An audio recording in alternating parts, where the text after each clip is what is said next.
Welcome to Crafts and Crime. I'm Amy. I'm Elaine. So we are going to be talking about crafty things and also some crimey things. Ooh. So we should probably introduce ourselves and how we know each other. Yeah. As the cat scratches at the door. We'll eventually introduce all the animals. Yes. They will make it into the show as well. Exactly. So I am married to Elaine's cousin, Jack. So we're family, Yep. but not really like blood related. Kentucky cousins. Yeah. Yeah. Because we tell everyone we're cousins, but then we have to explain the situation. That my husband's her cousin, but we're cousins. Yeah. But not really. Yeah.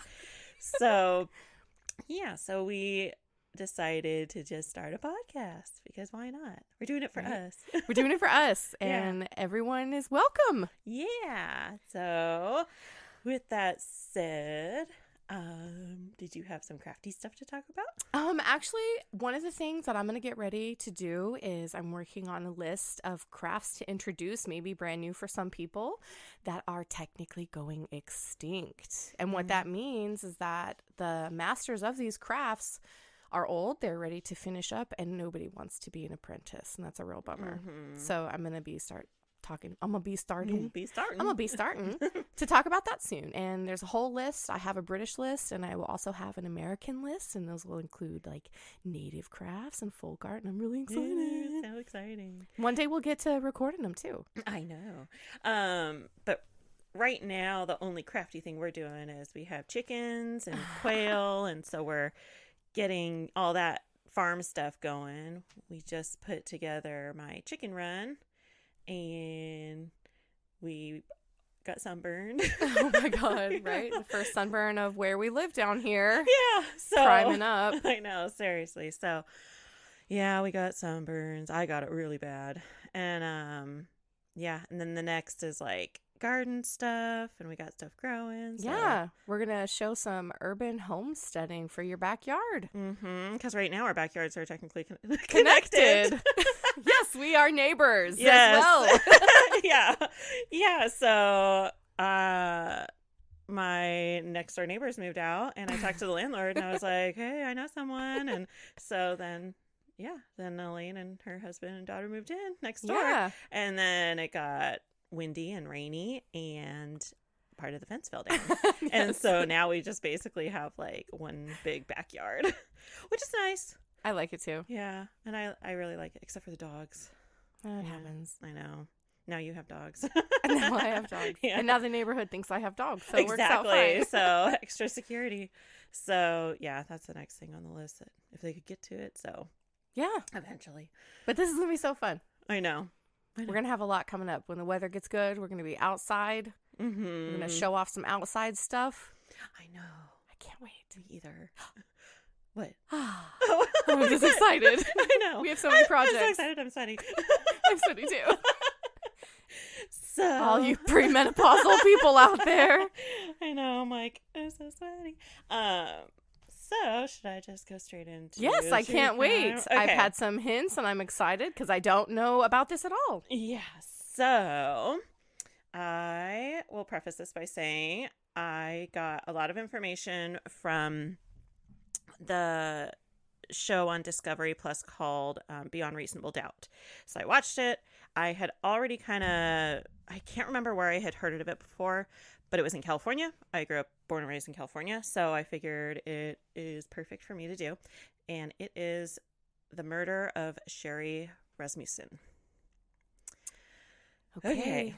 So Sherri Rasmussen was born February 7th, 1957. So we're taking it back, before we were even in existence. My dad's older than that. Oh, really? Yes.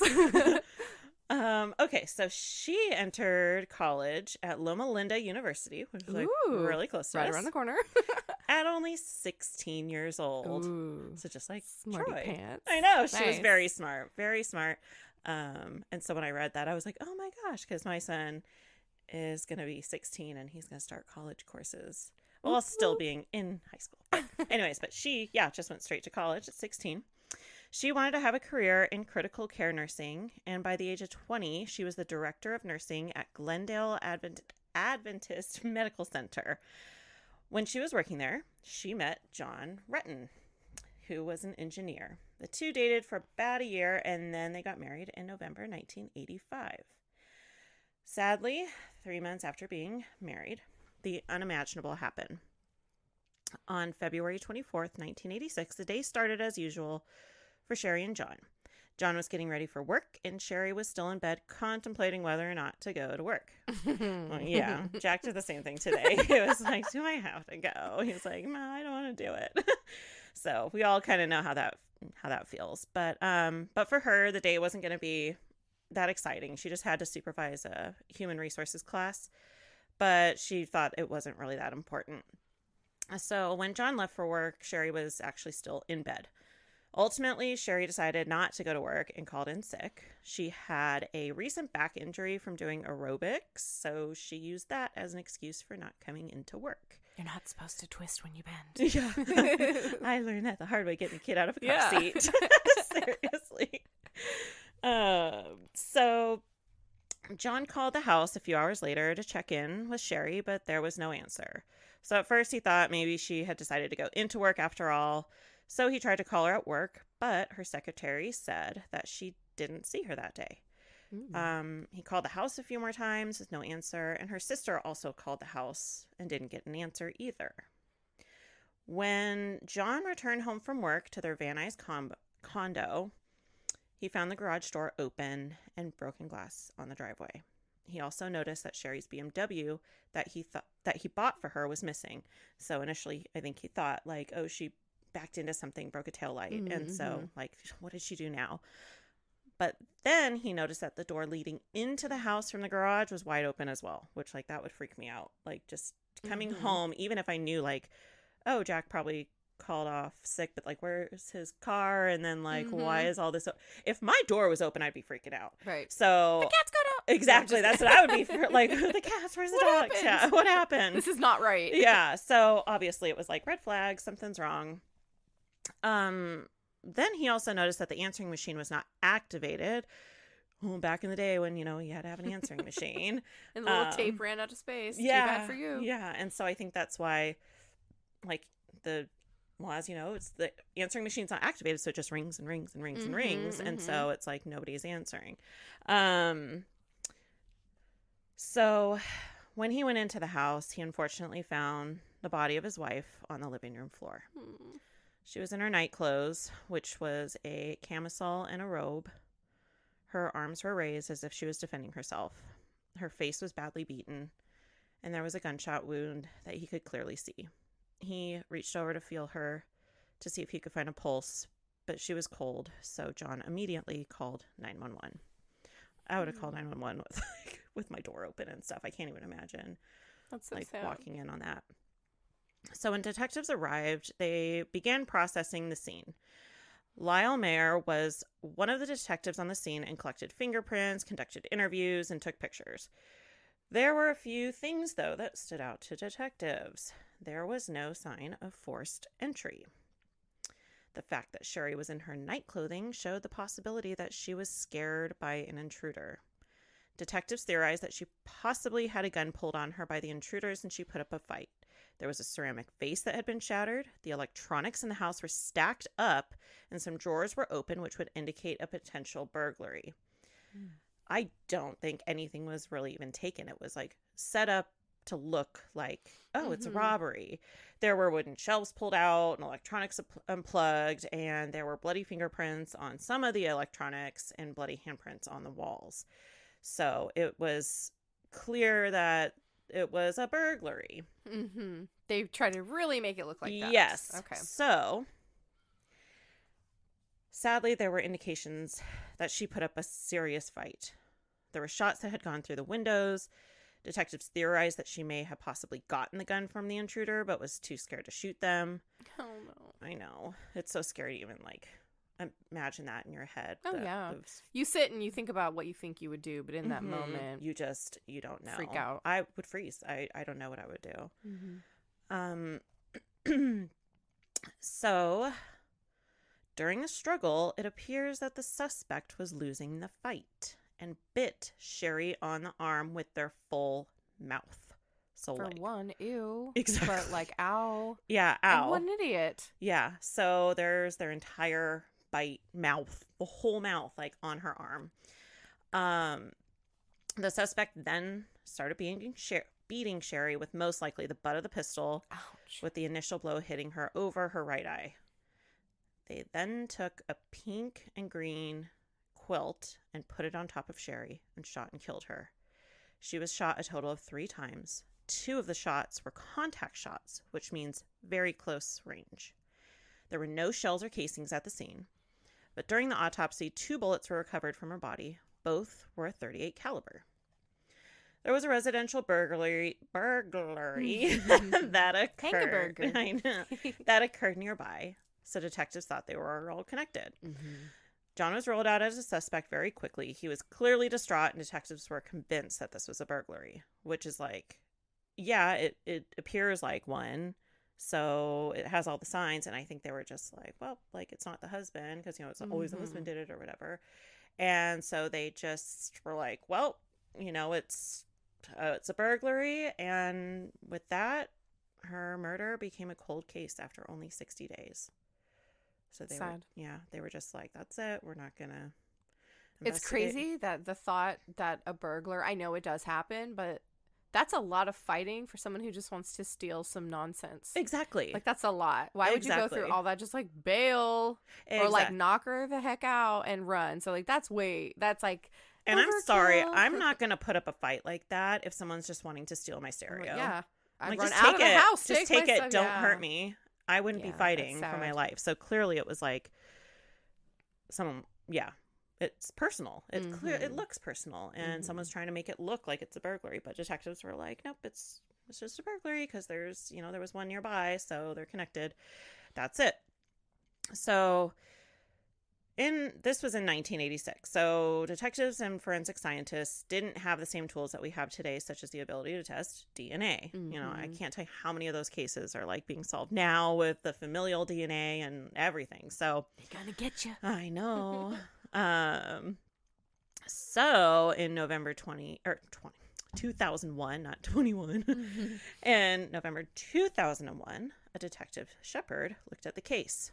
The bite mark on Sherri's arm was initially tested for blood type. The blood types that were found were A and O. Sherri was type O. And the other person was type A. Only 40% of the population is type A. So it kind of narrows it down. So analyzing the DNA further, detectives found that the DNA belonged to a female. Oh, snap. So now they know it's a type A blood type female. So, looking at the scene again, with fresh eyes, new detectives, the whole burglary looks staged. You don't say. And another interesting fact that was missing in the initial investigation was that Sherri and John's marriage certificate was taken from the house that day. Side bitch. The entire attack felt very personal, considering the fact that there was a bite mark on Sherri's arm. So detectives made a list of women in Sherri's life that may have had contact or feuds with her and narrowed it down to 5. You have any guesses? Well, you already said one. One guess. The side. Oh. Yeah. So these women were her mother. Okay. You know, mom's not going to kill you. Probably not. You never know. Her sister, a roommate, and a female she had an issue with at Glendale Adventist Hospital where she worked, and an ex-girlfriend of her husband, John. Dun, dun, dun. Sherri's father told detectives to look into John's ex-girlfriend, Stephanie Lazarus. That's a cool last name. I know. So who's Stephanie Lazarus? Well, John and Stephanie met in college at UCLA. It's out here in LA. They started having sex after John graduated college. Stephanie was very much into John, but John wasn't wanting things to be as serious. Around this time, John started a job with a hard drive manufacturer, and Stephanie became a uniformed officer with none other than the LAPD. So she was an LAPD officer. Once John met Sherri, he decided to break things off with Stephanie, but not before sleeping with her one last time while him and Sherri were engaged. Rude. No, so she Dirty was a dog. savage. I knew it. So, Stephanie had shown up at John and Sherri's apartment during the time they were engaged in flattering, air quotes, workout clothes and asked John to wax her skis. Oh, he's gonna wax him, all right. Yeah. But Sherri was there. Oh, no. Yeah. Sherri did not like the thought of her soon-to-be husband waxing his girlfriend's skis. It sounds so nasty. It is nasty. Don't have your... I swear, if one of Jack's ex-girlfriends showed up and was like, I need you to wax my skis, I'd be like, get out of here. So clearly she did. There's other people that can do that. Exactly. She could have probably done it herself. So Sherri didn't like the idea of that, but John did it anyways. So he took her skis and said he would wax them for her. I bet he did. Mm-hmm. So after that, Sherri asked John if their relationship was truly over, and he convinced her that they were just friends. And then when Stephanie returned to get her skis, she was in full uniform and armed while John was at work. So Sherri was at home and had to answer the door to Stephanie in a full police officer's uniform. She was clearly trying to intimidate her. Right. Yeah. You know, because they weren't married at this time. So Sherri had no idea what to think about the encounter and told her father about it, and that is why detectives knew to look into her. However, detectives at the time in 1986 did not want to investigate one of their own, clearly. So, another concerning fact that came up when the case was looked at again is that all of the files and notes pertaining to Stephanie Lazarus were missing. Convenient. Conveniently missing. The interviews with John and Stephanie's father, Nels, were just gone. It appears as if someone in the department was really trying to cover for Stephanie Lazarus. You know, protect your own. So, of course, it's not easy investigating a fellow officer, but the detectives looking into this case now knew it had to be done. Stephanie was still an active duty police officer for the LAPD. She worked with them. She was highly decorated and well-liked. She was part of the DARE program. Remember DARE? Say no to drugs, kids. Was never offered drugs by a stranger once. Seriously. Never in my life have I ever been offered drugs. No. like they... Not like that. Exactly, no. But anyway, so she was part of the DARE program. She was in internal affairs, and she was only one of two specialists for forged stolen art. So that's interesting. She was only she was one of two people. So she was smart, but not smart enough. She had also been married to another detective that worked on the floor below them. So they're all investigating her. She works with them, and she was previously married. So it's like, who's helping who? You know, cover up. But then looking into Stephanie more closely, they discover she owned a 2-inch 38 caliber revolver. She actually had two 2-inch 38 caliber revolvers registered to her. The same type of gun that killed Sherri. It was, remember, she was shot 3 times with a 38 caliber. Even more interesting was the fact that the first gun was reported stolen 2 weeks after Sherri's murder. So wow, she waited 2 whole weeks. But she didn't report it stolen in LA where she worked. She went all the way to Santa Monica and reported it stolen there. Oh, so like she traveled really far away. So she didn't want to be connected to LA or, you know, her department at all, that she had a gun that just went missing. And the second one was purchased 10 days after her murder. So she, you know, bought one and then, my other one was stolen. And more interesting is the fact that she was off work for a few days, including the day of the murder. So she had time. She had some free time on her hands, I guess, you know, like, what do I do? So there were too many factors lining up to point the finger at Stephanie. So detectives decided to collect her DNA by trailing her because they don't want to tip her off. Right. And pick up a soda can. Wonder what the item is. What is it? So they followed her to Costco. I love Costco. I do too. We're going to go soon. And yeah, she had a soda can. Oh, wow. with a straw. Ooh. So, she tossed it in a little trash can nearby, and they went and grabbed it. Public just like property. It is. Just like, when they pick up a cigarette that someone Right. flicks off. Mm-hmm. Yeah. So she tossed it in the can, and they went over and gathered it, and then they had her DNA. So they tested it for DNA, and surprise, surprise. The results showed a match to the bite mark on Sherri's arm 23 years later. Yeah. So detectives knew they had to, take her in, but they had to do this carefully. So the robbery homicide division picked it up. They really wanted to make sure that she wouldn't flee or disappear because she was at like the end of her career. Because think about it, this happened, a while ago. So she's still working. Right? Yes. So from the time of the murder until now, when they're investigating it, she's still an officer. Been such a long time. Yes. So she's near the end of her career. So they just didn't want to spook her.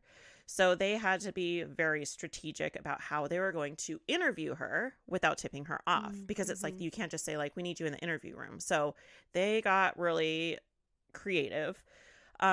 Before they interviewed her, they got a search warrant. It was for her house, car, work, space, etc. And they set up surveillance to make sure that she wouldn't disappear if she became like the least bit suspicious. Because the last thing after all of this, you just don't want her to like be gone, and and then justice can't be served. So on June 5th, 2009, so this is like way after they even opened up this case and started looking into it, dozens of LAPD members gathered for the day. They were going to carry out the interrogation and searches. That morning, Stephanie showed up to work, and a detective told her they had a suspect she needed to talk to about stolen art. So she agreed to come help. Detectives specifically chose an interrogation room closer to the jail so she would have to hand over her firearm because they were not allowed in that specific area. Because good idea. The last thing they wanted is their suspect armed in the interrogation room and like, shoot herself or shoot them or whatever.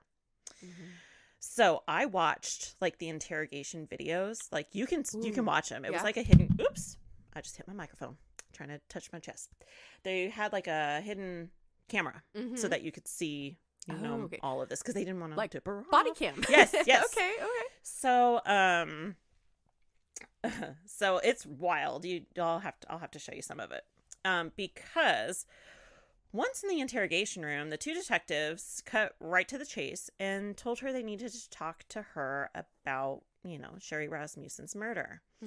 So during the interrogation, she acted like she didn't know John's wife and acted really like, what are you talking about? Because she truly believed she was there to talk about stolen art. So she still was like playing that game. Yeah. So then detectives asked her about her relationship with John. And this is what she says, quote, "I couldn't even tell you the last time I talked to him. It was kind of a weird relationship. We dated. I can't say that he was my boyfriend. I don't know if he would have considered me his girlfriend. We just dated." Oh. Remember, she was the one that was all obsessed with him. Yeah. And then they asked about Sherri and if she had ever met her. And she said, "I may have." So they were all like, "Do you remember her name or anything?" And she was like, like really playing dumb. And they were like, "Or what she did for a living or where she worked, anything about her?" And she was like, "Well, I think she was a nurse. I can't remember how he said he met her. It's been so long ago." Yeah. So she's just playing dumb. Yeah. Totally dumb. So then they asked her about the confrontation she had with Sherri at the hospital. She was that woman. Yeah. That other suspect who knew that she was two suspects on their list. Both. So she denied ever having a fight with Sherri. And you can see she's like super dramatic. She's putting on a show. Like she's so offended. Oh yeah, like how could you? Like, I'm an officer of the law, I bet. Yeah, how dare you? She was very dramatic, shocked that they would like accuse her. And so she just kept saying like, I don't know anything. And then they asked if she would be willing to give a DNA sample. So then she's like, maybe. But it's just very like, why would you ask me that or whatever? And then she was just like, I'm done. I'm out of here. And so she gets up to walk out of the interrogation room. Instead, she is promptly arrested for the murder of Sherri Rasmussen based on DNA evidence after getting away with it for 26 years. Wow. Yeah. So they got her. So it was Good. clearly a jealous rage. I don't know. Yeah. It was... obsession. Yeah, she was obsessed with him. She didn't want to let go. And like I said in the beginning, she was more into him than, he was with her. He was a fling. Oh, he was yeah. a college, just yeah. like dumb frat boy crap, I bet. Exactly. And which is still sad, but like, come on, lady. Gotta give it up. Really sad Yeah. I had to get to that point. Yeah. And John later, like, after Sherri's murder and stuff, he eventually, he got remarried and he moved. And in court, he, said it was awful of him to sleep with her, when he was engaged to Sherri, and he feels awful about that. But I mean, that shouldn't lead to murder. Exactly. But there's no excuse for either. Yeah, and Sherri's family doesn't think he had anything to do with it. I mean, clearly he didn't. He was clearly distraught. They were in love, and they were only married for like 3 months. Oh no. Yes. That's so sad. So it's like it wasn't even that long of a marriage. It really is sad. So in 2009, she was indicted for the murder of Sherri. She, of course, pleaded not guilty, and her bond was set at $10 million. Oh, wow. Yeah, I'm like, whoa. Her attorney tried to get charges dropped, but of course that didn't happen. Her trial began in February 2012. I'm not going to go through all the, you kind of get the gist of it. And I think anyone in that courtroom knew, hey, your DNA, your bite mark is on her. Like, you did it. Like, you can say you didn't and play stupid, but yeah. So, trial began in February 2012, and then very quickly in March, after a couple days of deliberation, a jury of 8 women and 4 men found Stephanie Lazarus guilty of first-degree murder. She was sentenced to 27 years to life in prison. She has filed multiple appeals, which were unsuccessful, and she is currently serving her sentence in the California Institution for Women in Corona, California. Oh my gosh. Right close to us. Yeah. Like, that's crazy. Yeah, that's There's a pretty lot of prisons out here. There is. We used to live up in an area called the High Desert, and that was kind of scary because it was real close to us. Yeah, where I Super grew close. up in like farmland, there was the prison out there. I can't remember. I don't think it was a women's prison. I think they have both. I can't remember. But yeah, I remember lockdowns in high school because like someone escaped the prison, and sometimes when they transport people, they'll do it too, just to be safe. Just to be safe. Yeah, all the schools and stuff. But wow. But yeah, she'll be eligible for parole in December 2023. Oh wow. Yeah, and her parole hearing is scheduled for November 16th. 2023. No, that's not gonna happen. Yeah, no, I don't think so. I hope not, because we'll have to keep you updated. Yeah. I'm like, that's on my list. I'm going to set a reminder and see, what's going on with that. I hope she doesn't get out, because that would be really offensive. Oh my gosh. And if you see like court photos of her, like, or just photos of Stephanie, she looks psycho. Oh, no. Like really psycho. You're like, pick out the crazy person. Exactly. She's literally like wide-eyed and crazy. Yeah. Yes, exactly. So yeah, no. And Sherri, she was so pretty. So pretty. It's always the pretty ones. And I think she was just intimidated and successful and doing well, having the life. I mean, being an officer, that's successful. She had that for a really long time, but in her eyes, she had all of the things. And that's really unfair. Yeah. So that was the murder of Sherri Rasmussen. I'm just so glad it got solved. I'm so glad that now DNA is coming out and solving all these cases. That it's sad for the families that this could have just been a cold case, and it was a burglary. I really think the public doesn't really comprehend how young this science still is. Oh yes. And the way it's developing still, it's a constant ongoing thing, and it's so young still. And people get away with it for a long time, but it's not forever. It's never forever. I know. I mean, look at the Golden State Killer. Oh my gosh, right? Yeah. Do that cheek swab, people. I know. Seriously. Submit your DNA. all your stuff's out there anyways. I know, right? But it could help solve a crime. Illuminati. No, but really, it's so crazy how all of this is evolving, but it's very interesting. And then for people like us, we get some closure because some of these things we've been hanging on to forever. My mom is a crime lover too, and I've been hearing all these kinds of cases forever. So some of them even in our youth, I remember hearing on television, and some of those we're going to talk about. I know, so excited. So this was just a little short, crime episode, and we got a lot more coming out. So with that said, stay crafty and not crimey. Bye. Bye.